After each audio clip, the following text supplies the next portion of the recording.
Hello students, welcome again.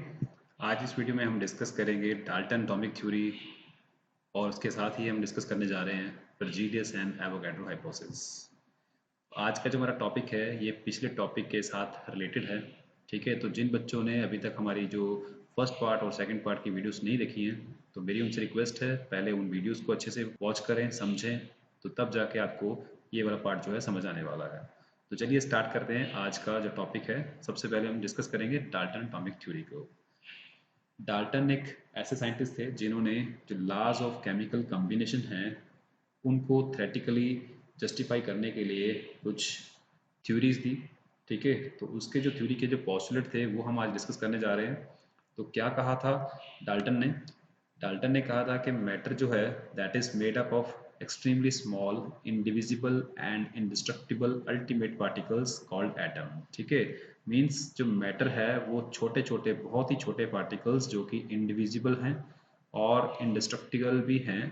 ठीक है, उनसे बना हुआ है और उन पार्टिकल्स को उसने एटम का नाम दिया। अब बात आती है यहाँ पे इंडिविजिबल और इंडिस्ट्रक्टिबल का क्या मतलब है। तो इंडिविजिबल का मतलब है कि जो पार्टिकल्स फर्दर डिवाइड ना किए जा सकें, और इंडिस्ट्रक्टिबल का मतलब है कि पार्टिकल्स को ख़त्म ना किया जा सके। मीन्स कि मैटर एक ऐसे छोटे छोटे पार्टिकल से बना हुआ है जो ना तो फर्दर तोड़े जा सकते हैं, जिनको ना ही ख़त्म किया जा सकता है, और उन पार्टिकल्स को डाल्टन ने नाम दिया एटम्स।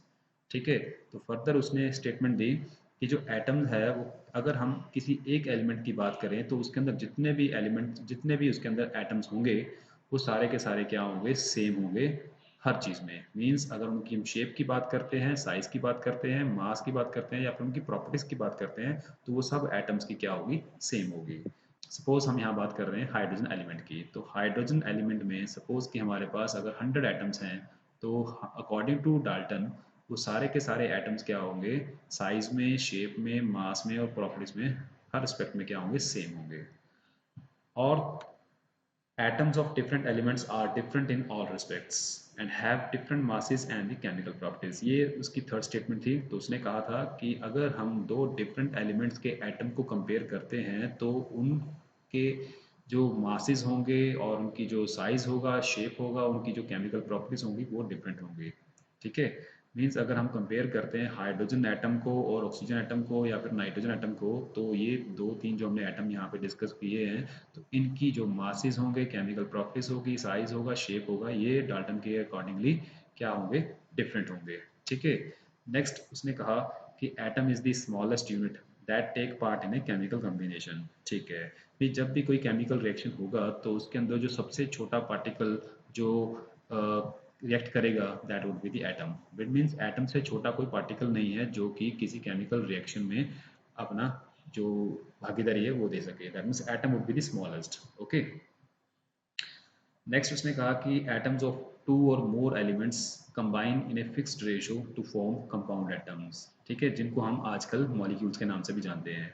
तो अकॉर्डिंग टू डाल्टन उसने क्या कहा कि जब कोई दो या दो से ज़्यादा एलिमेंट कंबाइन करेंगे और एक कंपाउंड एटम बनाएंगे तो उसमें उसकी जो रेशियो होगी वो क्या होगी, फिक्स्ड होगी। ठीक है, next, atoms can neither be created nor be destroyed during any physical और केमिकल चेंज। द मीन्स कि जब भी कोई केमिकल या फिजिकल रिएक्शन होगा तो उसमें जो एटम्स है ना तो वो कहीं से क्रिएट हो सकते हैं ना ही डिस्ट्रॉय हो सकते हैं। ठीक है, तो ये उसकी स्टेटमेंट थी। लास्टली उसने कहा कि chemical reaction involve only combination, separation and rearrangement of atom. Means कि जब भी कोई केमिकल रिएक्शन होगा तो उसमें एटम्स का क्या हो सकता है, या तो कम्बिनेशन हो सकती है, या सेपरेशन हो सकती है, या फिर अरेंजमेंट हो सकती है, और कुछ नहीं हो सकता। तो ये तो थी डाल्टन की एक थ्योरी। ठीक है, लेटर ऑन जब और डिस्कवरीज हुई, ठीक है, जैसे कि जे थॉम्सन एक्सपेरिमेंट आया हमारे पास, रदरफोर्ड का एक्सपेरिमेंट आया है, नील बोर का एक्सपेरिमेंट आया, और बहुत सारे हमारे पास जब एक्सपेरिमेंट सामने आए तो तब पता चला भी इस थ्योरी में कुछ पॉइंट्स हैं जो कि ये बिल्कुल सेट नहीं बैठते हैं अकॉर्डिंग टू देम। तो इस थ्योरी को फर्दर रिव्यू किया गया और मॉडिफाई किया गया। तो सबसे पहले हम डिस्कस करते हैं भी इस थ्योरी के ड्रॉबैक्स क्या थे, क्या लिमिटेशंस थी, क्या जो पॉइंट थे रदरफोर्ड, थॉमसन, नील बोर की जो मॉडल्स थे उसमें फिट नहीं बैठ रहे थे। ठीक है, तो सबसे पहला पॉइंट जो उन्होंने देखा वो देखा कि ये जो थ्योरी है that could explain the law of combination by masses but fail to explain the law of gases volume. तो ये देखा गया कि ये जो थ्योरी है सिर्फ और सिर्फ किया है उन लॉज को वेरीफाई करती है, जस्टिफाई करती है जिसमें मास इन्वॉल्व हो रहे हैं। बट अगर हम वॉल्यूम्स की बात करते हैं जो कि गैसेस के केस में हम मेजर करते हैं, ठीक है, तो वहाँ पे ये थ्योरी जो है फिट नहीं बैठती है, ठीक है। उसके बाद ये देखा गया कि it could not explain why atoms of different element have the different masses size and valencies etcetera. Means कि इस थ्योरी ने ये तो कह दिया कि जब हम दो एटम्स डिफरेंट एलिमेंट्स के कंपेयर करते हैं तो उनके मासेस साइज वैलेंसीज क्या होंगे, डिफरेंट होंगे, बट क्यों होंगी ये थ्योरी ने एक्सप्लेन नहीं किया था। नेक्स्ट इसकी जो ड्रॉबैक है that is it could not explain how and why atoms of different element combine with other to form the compound atom और मॉलिक्यूल्स। थ्योरी ने ये तो कह दिया कि जब कोई दो या दो से ज़्यादा एटम्स कंबाइन करेंगे तो एक फिक्स रेशियो में वो कंबाइन करेंगे और वहाँ पे कंपाउंड एटम बनाएंगे जिनको हम मॉलिक्यूल्स कहते हैं। ये नहीं बताया कि जो एटम्स हैं डिफरेंट डिफरेंट एलिमेंट्स के वो कब और क्यों कंबाइन करेंगे, ठीक है, क्या कारण है कि वो कंबाइन करके कंपाउंड एटम बनाएंगे और क्यों बनाएंगे, ठीक है। Next it fails to explain the nature of forces that bind together atoms in molecules. ठीक है, उसने ये तो कह दिया कि एटम जो है कंबाइन करके क्या है कंपाउंड एटम बनाएंगे, मॉलिक्यूल्स बनाएंगे, बट ये नहीं बताया कि उनके अंदर जो फोर्सेस होंगी जो एटम्स को ज्वाइन करके रखेंगी, जो बाइंड करके रखेंगी, वो कौन सी फोर्सेस होंगी। क्योंकि हम जानते हैं कि सॉलिड के केस में हमारे पास बहुत सारे सॉलिड्स हैं, उनमें डिफरेंट डिफरेंट टाइप की हमारे पास क्या होती है बाइंडिंग होती है, और लिक्विड्स में डिफरेंट तरीके की बाइंडिंग होती है, गैसेज मॉलिक्यूल्स में डिफरेंट तरीके की बाइंडिंग होती है, बट ये टाइप की बाइंडिंग जो है, बाइंडिंग फोर्सेज जो है, वो डाल्टन एक्सप्लेन नहीं कर पाया, इसलिए उसकी थ्योरी जो है यहाँ पे मॉडिफाई करने की जरूरत पड़ी। Next it gave no satisfactory explanation between the ultimate particle of an element and that of the compound. ठीक है, तो उसने ये तो कह दिया कि अल्टीमेट पार्टिकल्स होते हैं एलिमेंट्स के, ठीक है, उनको हम एटम्स कह देते हैं, बट उसने यहाँ पे कोई सेटिस्फैक्ट्री एक्सप्लेनेशन नहीं दी कि अगर हम एक एलिमेंट के और एक कंपाउंड के जो पार्टिकल्स हैं, अल्टीमेट पार्टिकल्स हैं, उनको हम अगर डिस्कस करें तो वो ये चीज़ यहाँ पे एक्सप्लेन नहीं कर पाया था। ठीक है, तो इसके बाद हमारे पास थ्योरी जो मॉडिफाई होकर आई उसको हमने नाम दिया मॉडर्न एटॉमिक थ्योरी को। तो मॉडर्न एटॉमिक थ्योरी के accordingly atom is no longer considered to be indivisible. Means कि अब तक हम बात कर रहे थे कि atom is the smallest indivisible particle, ठीक है, बट जब मॉडर्न एटॉमिक थ्योरी हमारे सामने आई तो वहाँ पे पता चला कि atom is no longer considered to be indivisible. Means कि एटम को डिवाइड किया जा सकता है, मीन्स एटम भी कहीं ना कहीं से बना हुआ है। ठीक है, तो ये पता चला कि atom is a complex structure and it is made up of subatomic particles such as electrons, protons and the neutrons. ठीक है, तो इसलिए एटम्स को अब हम ये नहीं कह सकते कि वो इंडिविजिबल है, दैट मीन्स उसके अंदर भी कुछ पार्टिकल्स हैं, अगर हम उसको डिवाइड करें तो वो पार्टिकल्स हम उसमें से निकाल सकते हैं, तो इसलिए उन पार्टिकल्स को सब एटॉमिक पार्टिकल्स का नाम दिया गया। Next, atom of same elements may or may not be similar in all respect. Dalton ने क्या कहा था कि अगर हम सेम एलिमेंट्स के एटम की बात करते हैं तो वो हर चीज़ में, साइज में, शेप में, मास में, केमिकल प्रॉपर्टीज में क्या होंगे, सेम होंगे। बट यहाँ पे मॉडर्न एटॉमिक थ्योरी कहती है कि atoms of same elements may or may not be similar in all respect. ऐसा क्यों?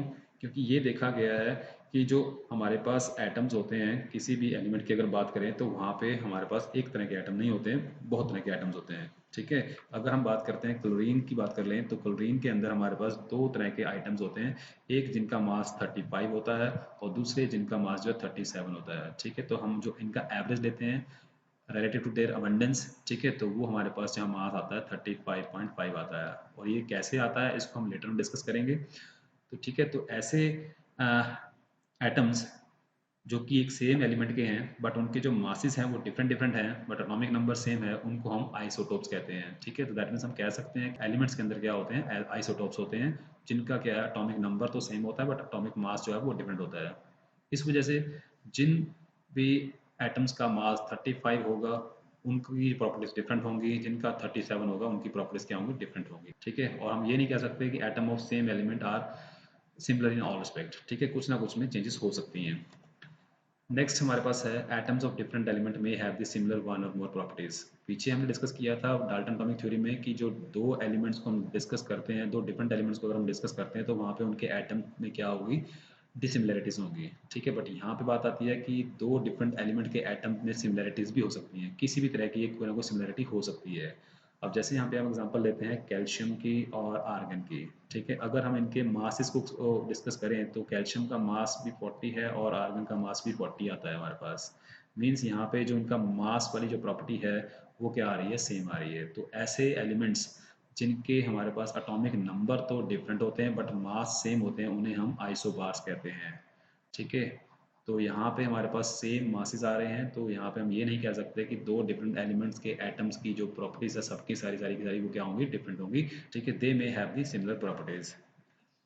Next, the atom is the smallest unit which take part in a chemical reaction. इसने भी वही सेम स्टेटमेंट की है कि चाहे हमारे पास जो एटम है वो डिविजिबल है, उसके अंदर क्या है हमारे पास सब एटॉमिक पार्टिकल्स हैं, बट जब भी कोई केमिकल रिएक्शन चलेगी तो उसमें सबसे जो छोटा यूनिट पार्ट लेगा that would be the atom. ठीक है। Next, the ratio in which the different atom combine may be fixed and integral but may not always be simple। पीछे हमने डिस्कस किया था कि जो जब कोई एटम्स कंबाइन करते हैं, कंपाउंड एटम फॉर्मेशन करते हैं, तो वो रेशियो क्या होगी, फिक्स्ड होगी और सिंपल होगी, बट ऐसा नहीं है। यहाँ पे उसने बोला है कि दैट मे बी फिक्स्ड, ठीक है, बट इंटेग्रल होगी, सिंपल नहीं होगी। क्योंकि अगर हम बात करते हैं कार्बन डाइऑक्साइड की, तो इसमें हमें पता है कि एक कार्बन के साथ दो ऑक्सीजन की जो है हमारे पास कम्बिनेशन होता है, तो ये रेशियो तो बहुत सिंपल आती है। बट हमारे पास कुछ एक मॉलिक्यूल ऐसे भी हैं जिनके अंदर हमारे पास ये रेशियो सिंपल नहीं होती है। अगर मैं बात करता हूँ सुक्रोज की, ठीक है, तो उसमें हमारे पास क्या होता है, C12H22O11। ठीक है, तो अब अगर उसमें हम कार्बन, हाइड्रोजन और ऑक्सीजन की जो रेशियो है उसको डिस्कस करते हैं, तो यहाँ पे हमारे पास 12 कार्बन है, 22 हमारे पास क्या आ रहे हैं, हाइड्रोजन आ रहे हैं, और 11 क्या आ रहे हैं, ऑक्सीजन आ रहे हैं। अब ये रेशियो एक सिंपल रेशियो नहीं है, ठीक है, that is integral ratio. Okay, तो ये इस तरीके से हम ये नहीं कह सकते कि जब भी दो एटम्स कंबाइन करेंगे तो हमेशा सिंपल रेशियो में ही कंबाइन करेंगे, that may be a integral ratio. Okay, तो नेक्स्ट जो इसका पोस्टुलेट है मॉडर्न एटॉमिक थ्योरी का, that is the atoms of one element may be change into the atom of the other element. अभी तक हमने ये देखा था कि atoms of one element are indestructible, but यहाँ पे इस स्टेटमेंट से ये पता चलता है कि atoms are no longer indestructible, that can be destructed. ठीक है, तो एक एटम से हम दूसरे एलिमेंट के एटम्स को बना सकते हैं। ये हम डिस्कस करेंगे जब हम न्यूक्लियर रिएक्शंस पढ़ेंगे, तो उसमें क्या होता है कि जब भी कोई रेडिएशंस को हम किसी भी एलिमेंट के ऊपर फॉल कराते हैं, तो वहाँ पे क्या होता है कि एक एलिमेंट के एटम जो है दूसरे एलिमेंट के एटम में चेंज हो जाते हैं। सपोज हमने अगर नाइट्रोजन के साथ अल्फा पार्टिकल्स को स्ट्राइक कराया, तो वो ऑक्सीजन के एटम्स में चेंज हो सकते हैं। ये लेटर ऑन हम डिस्कस करेंगे जब हम न्यूक्लियर केमिस्ट्री पढ़ेंगे। तो अभी मैं इस टॉपिक को यहाँ पे स्किप कर रहा हूँ। तो नेक्स्ट हमारे पास है mass of atom can be change to energy. Means कि जो एटम का मास है, अभी तक तो हमने ये देखा है कि that can not be converted to any other form, but यहाँ पे जो है यहाँ पे कन्वर्ट हो सकता है। जब आइंस्टाइन की थ्योरी हमारे पास सामने आई, तो उसने बताया कि E is equal to mc² होता है। मीन्स एनर्जी और मास जो है एक दूसरे से रिलेट करते हैं, एक दूसरे से क्या हो सकते हैं, एक्सचेंज हो सकते हैं। मीन्स अगर मास को अगर हम डिस्ट्रॉय कर दें तो वो एनर्जी में चेंज हो जाएगा। ठीक है, और एनर्जी से हम मैटर को बना सकते हैं। तो यहाँ पे हम कह सकते हैं भी atom is no longer indestructible, that can be destructible. ठीक है, अभी तक तो हम ये कह रहे थे ना कि मास को हम खत्म नहीं कर सकते हैं, एटम्स को हम खत्म नहीं कर सकते हैं। तो एटम को खत्म करके हम एनर्जी में कन्वर्ट कर सकते हैं और एनर्जी से हम फिर से मैटर को बना सकते हैं। तो ये तो थी मॉडर्न एटॉमिक थ्योरी। ठीक है, तो नेक्स्ट हमारे पास टॉपिक आता है बर्जीलियस हाइपोथेसिस। बर्जीलियस एक ऐसे साइंटिस्ट थे जिन्होंने गे-लुसिक्स लॉ जो था गैसेस वॉल्यूम का, जो कंबाइनिंग लॉ था, ठीक है, उसको जनरलाइज करने की कोशिश की थी। क्योंकि डाल्टन एटॉमिक थ्योरी और गे-लुसिक्स लॉ के बीच में जो कॉन्ट्राडिक्ट थे उसको बर्जीलियस ने सॉल्व करने की कोशिश की। तो वहाँ पे उसने एक जनरलाइजेशन दी कि जो वॉल्यूम्स हैं गैसेस के, ठीक है, अगर हम उनके इक्वल वॉल्यूम्स ले लेते हैं तो उनके अंदर जो एटम्स होंगे वो क्या होंगे, इक्वल नंबर होंगे। बट कंडीशन क्या है, वहाँ पे टेम्परेचर एंड प्रेशर क्या होना चाहिए, कांस्टेंट होना चाहिए। मींस कि अगर हमने एक वॉल्यूम किसी एक गैस का लिया है, तो दूसरी गैस का भी अगर हम सेम वॉल्यूम लेते हैं तो उनके अंदर जो नंबर ऑफ एटम्स हैं वो क्या होंगे, सेम होंगे। बस कंडीशन क्या है कि टेम्परेचर एंड प्रेशर क्या होने चाहिए, सेम होने चाहिए। फॉर एग्जाम्पल जैसे गे-लुसिक्स लॉ ने एक हमें एग्जांपल दी थी, that is hydrogen plus chlorine whenever they react they form the HCl। तो गे-लुसिक्स लॉ के accordingly one volume of hydrogen combines with the one volume of chlorine and it produces the two volume of HCl। ठीक है, अब अगर बात करें कि Berzelius के अकॉर्डिंगली कि equal volume of all gases contain the equal number of atoms. Means अगर हम वन वॉल्यूम हाइड्रोजन का लेते हैं तो उसके अंदर जितने भी एटम्स होंगे तो उतने ही एटम्स क्या होंगे, क्लोरीन गैस के अंदर होंगे। सपोज यहाँ पे हमारे पास एक वॉल्यूम में n एटम्स हैं, तो अगर हम एक वॉल्यूम क्लोरीन का लेते हैं तो उसके अंदर भी क्या होंगे, n एटम्स होंगे। ठीक है, अब जो अगर हम बात करते हैं HCl की, तो HCl में हमारे पास जो वॉल्यूम है वो डबल हो रहा है, तो उसके अंदर हमारे पास जो एटम्स होंगे वो कितने होंगे, 2n एटम्स होंगे। ठीक है, 2n कंपाउंड एटम्स होंगे। ठीक है, क्योंकि ये कंपाउंड एटम है तो वहाँ पे क्या होंगे, 2n कंपाउंड एटम्स होंगे। ओके, अब अगर हमने वन कंपाउंड एटम बनाना हो HCl का, तो उसके लिए हमें क्या चाहिए, यहाँ पे हाफ एटम चाहिए क्लोरीन का और हाफ एटम हमें चाहिए हाइड्रोजन का। बट डाल्टन एटॉमिक थ्योरी और मॉडर्न एटॉमिक थ्योरी कहती है कि जब भी कोई केमिकल रिएक्शन चलेगा तो उसमें हमारे पास कंप्लीट जो एटम है वो पार्ट लेगा केमिकल रिएक्शन में। बट यहाँ पे अगर हम बात देखते हैं कि जब वन कंपाउंड एटम की फॉर्मेशन होती है हाइड्रोक्लोरिक एसिड के, तब हमें हाफ एटम क्लोरीन का रिएक्ट करता है तो हाफ एटम के हाइड्रोजन रिएक्ट करता है। मीन्स यहाँ पे कुछ ना कुछ तो कॉन्ट्राडिक्ट है। ठीक है, तो ये कॉन्ट्राडिक्ट को फर्दर सॉल्व किया एवोगैड्रो ने। ठीक है, तो उसने क्या बोला कि जो मैटर है ये दो टाइप के अल्टीमेट पार्टिकल से बना होता है, एटम्स एंड मॉलिक्यूल्स। और उसके accordingly the smallest particle of element which may or may not have the independent existence and take part in a chemical reaction is called as atom. Means कि जो सबसे smallest particle है element का, जिसकी existence independent existence जो है हो भी सकती है नहीं भी हो सकती है, ठीक है, बट वो केमिकल एक्शन में पार्ट लेता है, उसे हम एटम कहते हैं। मीन्स कि एटम्स की इंडिपेंडेंट एग्जिस्टेंस जरूरी नहीं है कि हर किसी में हो, किसी में हो भी सकती है, किसी में नहीं भी हो सकती है। ठीक है, बट मॉलिक्यूल्स के बारे में उसने कहा कि the smallest particle of a substance which is having independent existence, उसको उसने मॉलिक्यूल का नाम दिया। ठीक है, मीन्स एटम की इंडिपेंडेंट एग्जिस्टेंस हो भी सकती है नहीं भी हो सकती है, बट मॉलिक्यूल्स की इंडिपेंडेंट एग्जिस्टेंस क्या है, हमेशा ही होगी। ओके, बट जब केमिकल रिएक्शन की बात आती है तो वहाँ पे जो पार्ट लेगा वो एटम ही पार्ट लेगा। ठीक, तो उसने वर्जीनियस की जो हाइपोथेसिस थी, थ्योरी थी, उसको उसने चेंज किया अपने अकॉर्डिंगली। तो क्या स्टेटमेंट दी, उसने कहा कि under similar condition of temperature and pressure the equal volume of gases contain equal number of molecules। Berzelius ने कहा था कि equal volume of all gases contain equal number of atoms। ठीक है, अब चलिए देखते हैं अभी एवोगैड्रो के अकॉर्डिंगली जो हमारा गेल-लुसियस लॉ की जो स्टेटमेंट है वो क्या कहती है। ठीक है, तो अभी अभी हमने डिस्कस किया कि one volume of hydrogen gas react with the one volume of chlorine and produces the two volume of HCl, जो कि गेल-लुसियस लॉ की स्टेटमेंट थी कि वन वॉल्यूम जो है हमारे पास अगर HCl का हम लेते हैं तो वन वॉल्यूम क्लोरीन करेक्ट करता है और टू वॉल्यूम्स क्या बनते हैं हमारे पास HCl के बनते हैं। अगर हमारे पास जो ये हाइड्रोजन गैस है इसके अंदर अगर हमारे पास n मॉलिक्यूल्स हों, ठीक है, let we have the n molecules. क्यों, क्योंकि एवोगैड्रो ने क्या कहा कि equal volumes of all gases contain equal number of molecules. अगर एक वॉल्यूम में n मॉलिक्यूल्स हैं तो एक वॉल्यूम क्लोरीन में कितने होंगे, n मॉलिक्यूल्स होंगे।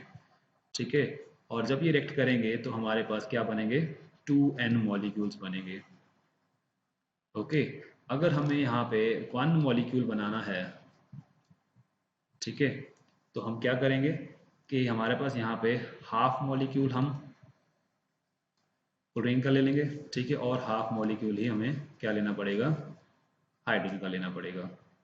ठीक है, अब हाफ मॉलिक्यूल से क्या मतलब है, हमारा हाफ मॉलिक्यूल का मतलब है कि हमारे पास वन एटम। ठीक है, half molecule is one atom. क्यों, क्योंकि अगर हम हाइड्रोजन को देखते हैं तो हाइड्रोजन के एक मॉलिक्यूल में हमारे पास दो एटम्स हैं। ठीक है, अगर हम हाफ मॉलिक्यूल की बात करते हैं तो हाफ मॉलिक्यूल से हमारा मतलब है वन एटम। तो वन एटम तो एज सच यहाँ पे रिएक्ट कर सकता है। ठीक है, तो यही तो एवोगैड्रो ने कहा था कि एटम्स की जो है independent existence may or may not B there. ठीक है, बट मॉलिक्यूल की इंडिपेंडेंट एग्जिस्टेंस क्या है, वहाँ पे हो सकती है। ठीक है, यहाँ पे एक मॉलिक्यूल है, एक ये तो एग्जिस्ट कर रहा है, बट यहाँ पे इसका एटम एग्जिस्ट नहीं कर रहा है, बट जब रिएक्ट कर रहा है तो कौन रिएक्ट कर रहा है, एटम ही रिएक्ट कर रहा है।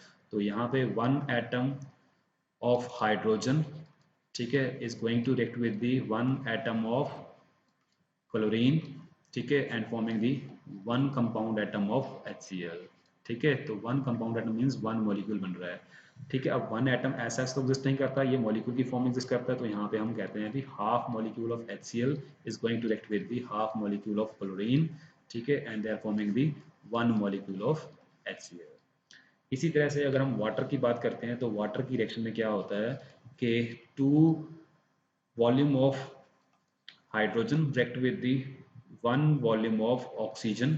ठीक है, one volume of oxygen gas and they produce the two volume of water vapours. ठीक है, तो यहाँ पे 2 वॉल्यूम्स हमारे रिएक्ट कर रहे हैं हाइड्रोजन के, 1 वॉल्यूम रिएक्ट कर रहा है हमारा ऑक्सीजन का, and they are producing the 2 volume of water. ठीक है, अगर अकॉर्डिंग टू एवोगैड्रो हम चलें तो दैट मीन्स 2 वॉल्यूम में हमारे पास क्या होंगे, 2n मॉलिक्यूल्स होंगे। ठीक है, यहाँ पे हमारे पास n मॉलिक्यूल्स हो जाएंगे, और when they react they will form the 2n molecules of water. ठीक है, और सिंपल सी बात करते हैं हम कि 2 molecules of hydrogen when they react with the 1 molecule of oxygen it will produce the 2 molecules of water. ठीक है, इसी तरह से हम अमोनिया का केस भी डिस्कस कर सकते हैं कि अगर अमोनिया गैस बनती है तो अमोनिया गैस के लिए हमारे पास रिएक्शन होती है कि नाइट्रोजन गैस जो है रिएक्ट करती है हाइड्रोजन गैस के साथ, तो हमारे पास क्या बनते हैं, अमोनिया बनती है। और अगर हम इसको ध्यान से देखते हैं गेल-ओसिक्स लॉ के अकॉर्डिंगली, तो that means 1 volume of nitrogen gas is going to react with the 3 volume of hydrogen gas, and they are producing the 2 volume of ammonia gas. ठीक है, अगर हम वन वॉल्यूम में n मॉलिक्यूल्स लेते हैं, that means n molecules combine कर रहे हैं नाइट्रोजन के कितने मॉलिक्यूल्स के साथ, 3n molecules of hydrogen, and they are producing the 2n molecules of ammonia, और simply 1 molecule of जो नाइट्रोजन का रिएक्ट कर रहा है 3 molecules of hydrogen, and they are producing the 2 molecules of ammonia। ठीक है, तो एवोगैड्रो हाइपोथेसिस जो है यहाँ पे सक्सेसफुली अप्लाइड हो गई in different different chemical reaction पे। तो यहाँ से कंसेप्ट हमारे पास मॉलिक्यूल का जनरेट हुआ। नेक्स्ट आती है एप्लीकेशंस ऑफ एवोगैड्रो लॉ। तो एवोगैड्रो लॉ की हेल्प से हम बहुत सारी चीज़ों को यहाँ पे डिटरमिन कर सकते हैं। तो सबसे पहले यहाँ पे हमारी जो एप्लीकेशन है that is the deduction of atomicity of the elementary gases. ठीक है, second we have the determination of relationship between the vapour density and the molar mass of the gases. Third is the determination of relationship between the mass and the volume of gases.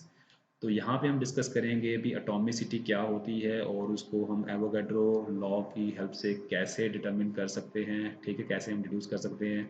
Second हमारे पास है determination of relationship between the vapour density. अब vapour density क्या होती है ये concept हम यहाँ पे डिस्कस करेंगे। ठीक है, और उसका मोलर मास के साथ क्या रिलेशन है गैसेस के मोलर मास के साथ। Third we have the relationship between the mass and the volume of gases. ठीक है, ये हम यहाँ पे डिस्कस करने जा रहे हैं। तो सबसे पहले हम स्टार्ट करते हैं फर्स्ट एप्लीकेशन से, that is the reduction of atomicity of the elementary gases. ठीक है, तो एटॉमिसिटी का क्या मतलब है, तो atomicity is the number of atoms present in one molecule of a substance. Means भी एक मॉलिक्यूल में हमारे पास कितने एटम्स हैं। One molecule of any substance contains the atoms, जितने भी उसके अंदर एटम्स होंगे that is known as the atomicity. अब अगर हम एग्जांपल ले लें ऑक्सीजन की, ऑक्सीजन में हमने फाइंड आउट करना है कि ऑक्सीजन की जो एटॉमिसिटी है वो कितनी है। तो उसके लिए हमें यहाँ पे कंसीडर करनी पड़ेगी एक रिएक्शन जो कि हाइड्रोजन और ऑक्सीजन की रिएक्शन है जो कि वाटर बनाती है। तो यहाँ पे हम डिस्कस करते हैं कि हाइड्रोजन और ऑक्सीजन जब रिएक्ट करते हैं तो क्या बनाते हैं, वाटर वेपर बनाते हैं। ठीक है, तो वाटर वेपर की फॉर्मेशन होती है। ठीक है, तो 2 volume of hydrogen whenever they react with the 1 volume of oxygen they produce the 2 volume of water vapors. And applying the Avogadro hypothesis, so we can say that 2n molecules of hydrogen react with the n molecules of oxygen and they produces the 2n molecules of water. ठीक है, or we can say the 2 molecules of hydrogen react with the 1 molecule of hydrogen and it produces the 2 molecules of water vapor।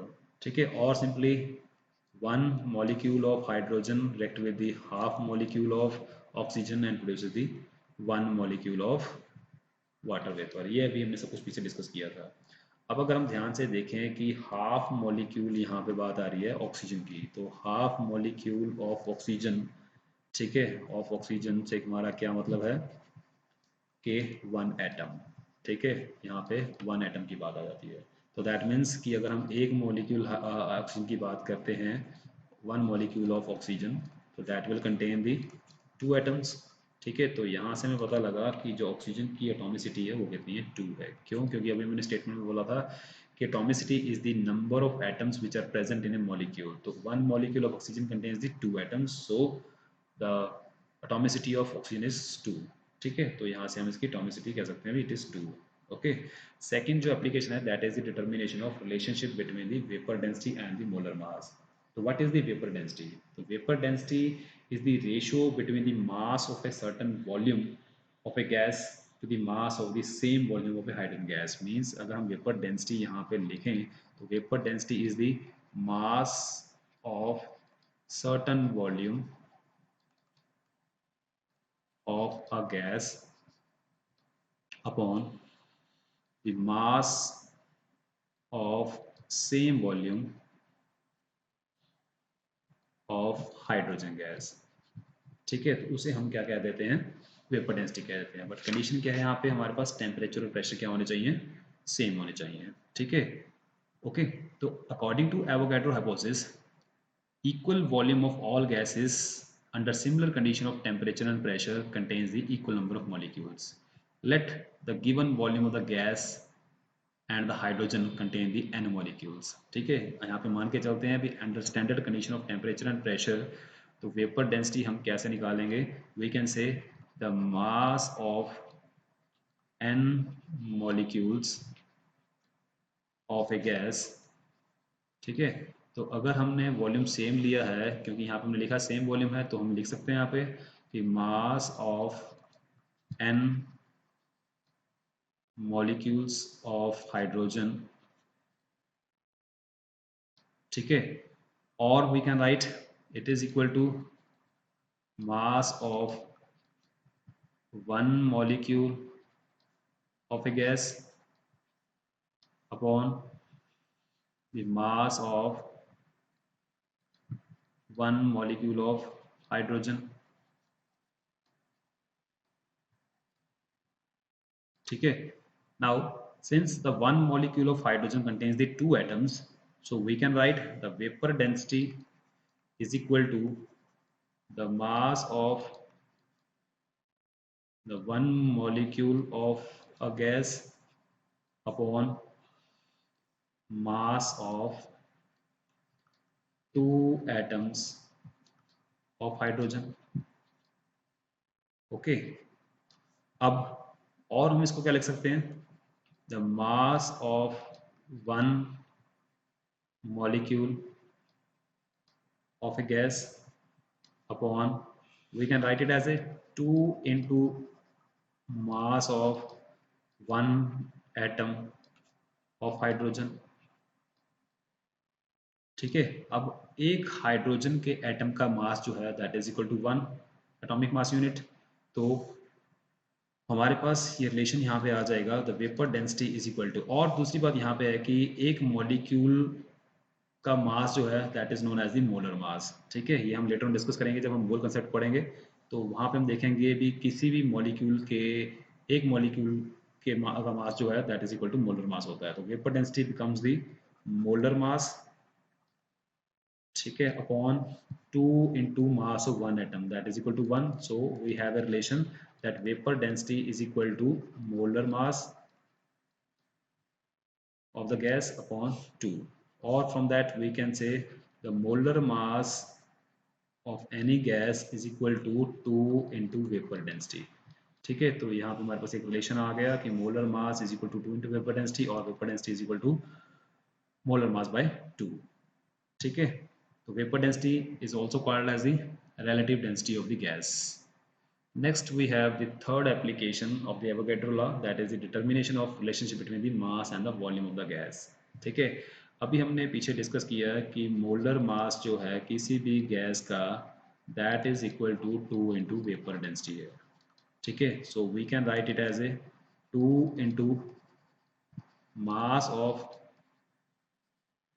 certain volume of gas at STP, that is standard temperature and pressure conditions, upon the mass of same volume of the hydrogen under standard temperature and pressure। ठीक है, और we can write it is 2 into the mass of 1 liter of a gas at STP, ठीक है, upon mass of 1 liter of hydrogen at STP. Okay, but the mass of 1 liter of hydrogen gas is equal to the mass of 1 liter of hydrogen that is known at STP. It is equal to 0.089 gram. Okay, if we put the value of mass of 1 liter of hydrogen gas at STP here, so we get the molar mass is equal to 2 into mass of 1 liter of a gas at STP upon 0.089. Okay, or we can write the 2 upon 0.089 into mass of 1 liter of a gas at STP. ठीक है, अगर हम 2 को divide करते हैं 0.089 से, so we get a value that is 22.4. so it is 22.4 into mass of 1 liter of a gas at STP, or we can write it is the mass of 22.4 liter of a gas at STP, that is equal to molar mass. Okay, so that means the 22.4 liter of any gas at STP weighs equal to the molar mass of the gas, which is expressed in gram. So this is also called as the gram molecular volume. ठीक है, तो इसको हम लिख सकते हैं GMV, that is the gram molar volume. Okay, so this is the application of Avogadro's law, and I hope आपको ये लेक्चर समझ में आ गया होगा. ठीक है, अगर अच्छा लगा तो प्लीज़ इसे लाइक कीजिए और अपने फ्रेंड्स के साथ इसको शेयर कीजिए और हमारे चैनल को सब्सक्राइब जरूर कीजिए. Thank you, have a nice day.